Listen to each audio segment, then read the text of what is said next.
আজকে আমরা হাইপোথাইরয়েডিজম নিয়ে আলোচনা করব। আগের ভিডিওগুলিতে আমরা থাইরয়েডটা কি কাজ করে আমাদের শরীরে, থাইরয়েড বেড়ে গেলে কি হয় সেই সংক্রান্ত বিষয় নিয়ে আলোচনা করেছি। সেই সাথে থাইরয়েডের নর্মাল ভ্যালু এবং ডক্টররা কখন থাইরয়েড টেস্ট দিয়ে থাকে সেই সংক্রান্ত বিষয় নিয়ে আলোচনা করেছি।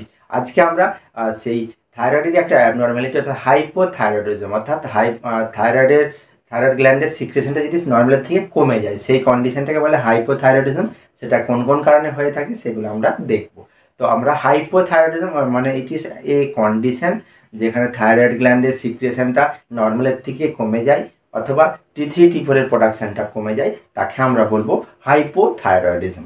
হাইপোথাইরয়েডিজমের বেশ কিছু কজেস আমরা লক্ষ্য করি, যেখানে হচ্ছে কি হয় কনজেনিটাল ডিফেক্ট হয়ে থাকে থাইরয়েড গ্ল্যান্ডের, যেটা হচ্ছে বাচ্চাদের ক্ষেত্রে দেখা যায়, সেটাকে বলে ক্রিটিনিজম।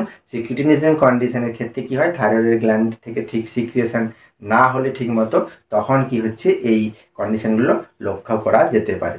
অথবা কি হয় অনেক সময় যদি পিটিউটারি গ্ল্যান্ডের সিক্রিয়েশন অর্থাৎ পিটিউটারি, আমরা জানি অ্যান্টিরিয়র পিটিউটারি গ্ল্যান্ড থেকে thyroid stimulating hormone TSH secretion হয়। সেই TSHটা থাইরয়েড গ্ল্যান্ডে গিয়ে ওখান থেকে T3 T4 এর প্রোডাকশান করে। তাই T3 অর্থাৎ TSH সিক্রিয়েশন যদি ঠিক মতো না হয় পিটুইটারি গ্ল্যান্ড থেকে, তখনও কি হয় অনেক সময় এই হাইপোথাইরয়েডিজম হওয়ার সম্ভাবনা থাকে।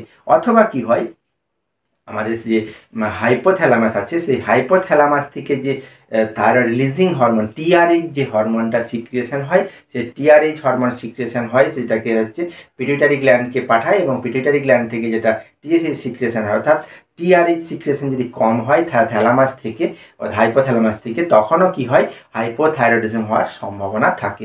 সেই সাথে কি হয় যদি আয়োডিন ডেফিসিয়েন্সি অর্থাৎ আমরা যখন থাইরয়েড নিয়ে আলোচনা করেছিলাম তখন আমরা দেখেছিলাম যে থাইরয়েড গ্ল্যান্ড থেকে যে আয়োডিন আমাদের খাবারের সঙ্গে যে লবণ অর্থাৎ সল্টেড যে আমরা খাবার খাই সেখান থেকে যে আয়োডিনটা পাওয়া যায়, সেই আয়োডিন এবং প্রোটিন অ্যামাইনো অ্যাসিডের সঙ্গে যুক্ত হয়ে এই T3 এবং T4 তৈরি হয়। যে তাহলে কি হয় যদি আয়োডিন ডেফিসিয়েন্সি হয়ে থাকে তখনও কি হয় এই হাইপোথাইরয়েডিজম হওয়ার সম্ভাবনা দেখতে পাওয়া যায়। সেই সাথে আবার যদি কোনো সময় কোনো পেশেন্টে যদি এক্সেসিভ যদি অ্যান্টি থাইরয়েড ড্রাগ যদি বেশ কিছুদিন ধরে ব্যবহার করে থাকে, তখনও কি হয় এই থাইরয়েড গ্ল্যান্ডের সিক্রেশনটা নর্মালের থেকে অনেক গুণ কমে যায়।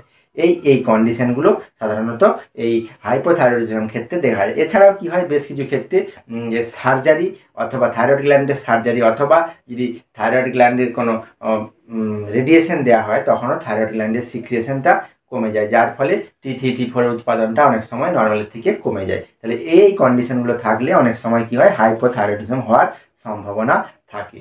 এরপরে আমরা বন্ধুরা দেখব যে হাইপোথাইরয়েডিজম ক্লিনিক্যাল কন্ডিশন, যেমন হাইপারের ক্ষেত্রে আমরা দেখেছিলাম কি ট্র্যাকিকার্ডিয়া। এখানে কি হবে, এখানে হচ্ছে ব্র্যাডিকার্ডিয়া অর্থাৎ হার্ট রেটটা স্লো হয়ে যাবে, নর্মালের থেকে হার্ট রেটটা স্লো হয়ে যাবে। আর এখানে কি হবে পেশেন্টের ওয়েট গেইন হয়ে যাওয়ার সম্ভাবনাটা অনেক গুণ বেড়ে যায়। সেই সাথে আর কি হবে এখানে কনস্টিপেশন হওয়ার সম্ভাবনাটা বাড়বে, অর্থাৎ যেটাকে বলবো কনস্টিপেশন বলতে ওটা যেমন লুজ টুল হতো ডায়রিয়া হয়েছিল, এখানে কনস্টিপেশন হওয়ার কোষ্ঠকাঠিন্যের সম্ভাবনাটা বাড়বে। সেই সাথে আর যে সমস্যাগুলো দেখা দিবে সেটা হচ্ছে পেশেন্টের অনেক সময় ডিপ্রেশনে যাওয়ার সম্ভাবনা অনেক গুণ বেড়ে যাবে। আচ্ছা, এর সাথে আর যেগুলো বাড়বে সেগুলো হচ্ছে ফিমেল পেশেন্টের ক্ষেত্রে কি হবে ইররেগুলার পিরিয়ড অর্থাৎ পিরিয়ডের ক্ষেত্রে রেগুলারিটি থাকবে না। এই কন্ডিশনগুলো সাধারণত ক্লিনিক্যাল ফিচার্সগুলো হাইপোথাইরয়েডিজমের ক্ষেত্রে আমরা লক্ষ্য করি। তো দর্শক বন্ধুরা, তো আজকে আমরা সেই হাইপোথাইরয়েডিজম নিয়ে আলোচনা করলাম। নেক্সট ভিডিওতে আমরা যেটা আলোচনা করব সেই হাইপোথাইরয়েডিজম এবং হাইপারথাইরয়েডিজমের মধ্যে যে বেসিক যে ডিফারেন্স, সেই ডিফারেন্সটা নিয়ে আমরা পরের ভিডিওতে আলোচনা করব।